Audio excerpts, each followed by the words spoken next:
And I want to get back to the compare and contrast between the two of you because that is truly a fascinating conversation. But I want to move quickly to George Solomon. You've got a little bit of a different perspective on perhaps the sequencing for moving into the digital space and what implications there may be for self-financing. You want to describe that? Well, first let me say, for those of y'all who know my father, I'm really just a country boy from Mississippi. So it's very hard to understand all the intricacies and the details of the type of financing and agreements that all these gentlemen are talking about today. But I have not been a big proponent of 2K, and I've certainly not been a proponent of third-party integrators. I believe that circuits that are mid-sized, like ourselves and many others throughout the country, should be able to negotiate virtual print fees direct with the film companies and collect them direct. Alternatively, I believe that we should be able to band together as Regal, AMC, and Cinemark did, and have our own consortium to go and negotiate with the film companies for our virtual print fees. I do not believe in giving a cut of our virtual print fees to a third-party integrator. Conversely, though, when it goes to 2K, right now 3D is really the only up in 2K. And I say look at the business model for the exhibitors today and let us move into 2K with 3D so we can pay for it as we go along. Let us get the premium on 3D, pledge that premium to the financiers of the world, and pay for our 2K 3D that way. And then as we improve on revenues, move into 2K, but don't go through a third-party integrator. Either come up with other consortiums or go direct, and that's what I would prefer to do. I learned a long time ago, working at a Washington, D.C. law firm, that the scariest person in the courtroom is the one who stands up and says, "Your Honor, I'm just a country lawyer." Pay no attention to that part.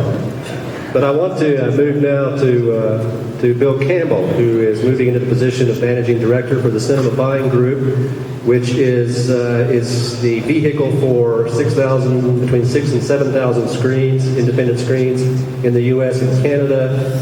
And we have a relationship right now with Cinedigm, with whom we are working to secure some CBG-specific accommodations that will make sure that our members, the small-town members, the folks playing 2 or 3 or 4 or 5 weeks off the break can survive and hopefully thrive in the digital space. And Bill's going to be an integral part of that relationship going forward, leading the Cinema Buying Group. And I'd like to ask you for your perspective on the notion, on the proposition that George teed up about saying don't go to an integrator, because we know a lot of folks are going to have to do that.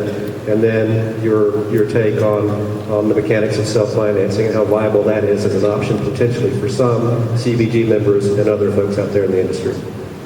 Well, for George, the CBG one, I think we can make it all fit. I mean, we're looking at all different options. It's not just with the integrator. And so when Paramount came up with their agreement and Julian saying how he has his, we got excited, and we're really excited that'll work. So I think that the CBG will be able to have multiple options where your consortium will fit into it. The problem I've seen right now with the self-financing is it's nice to have a contract from Paramount, let's say, and take it to a banker so you can explain to them what a VPF is and what we need to do. But right now, there's no revenue stream there.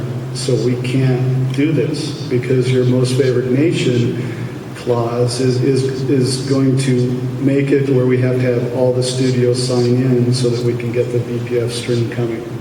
So with that, self-financing is not going to happen for a long time. We're at the same point where we're working with the studios like we were waiting for the integrators to get done with their deals for the studios. So I think self-financing through most people is going to happen through the integrators. And if they do take a small fee from it, George, I think we'll still have a better control of what we can do with our product. But so we need that critical mass of studios. And I guess my question to Mark would be, what is that critical mass? Would you start paying a VPF for fewer than all the studios? I mean, is there a number that you're looking for where we could go to the bank and say, let us get going with this? Well, there's several questions out there that I'm happy to talk about. One, the most favored terms clause. In every integrator agreement, there is a most favored terms clause, and we have signed deals with integrators that you don't know about because every one of these agreements has a condition precedent that a certain number of studios sign on before the deal even takes place or becomes effective. So our agreement directly out to exhibition is pretty much the same way. You're going to have to get some number of studios, and I'm sure that'll differ for different exhibitors in different situations, maybe different theater sizes, but you're going to need 3 or 4 distributors to come to you and give you a direct deal before it's going to make financial sense for you. And at that point, maybe you can put in half of your screens digitally, play the 3 or 4 studios that are going to pay you directly, and leave the other guys out. And that's the way it'll be. So that's as far as the MFN goes. The problem with what Julian is saying about the longer agreement, because I haven't seen his agreement, but I imagine it's pretty much just the integrator agreement, but made directly with you. I haven't made one of these agreements yet that has taken me less than 3 to 4 months to get out. They're very difficult to do. And every one of these agreements has reporting requirements, auditing requirements, payback schedules. Administering the few deals we have is taxing us. So to make these deals, and then even worse, to administer these deals that require you to do all of this accounting, we think is probably can't be done. It certainly can't be done with our overhead. So, the deal that we did is straight with exhibitors. It's a fixed amount of time. It's the same deal for everyone. Administering it is incredibly easy because we can put it right into our booking system. If you book a film and play it, we will pay you your VPF, and it comes right out of the system. So the administration is 0. The time to complete a deal for us is 0.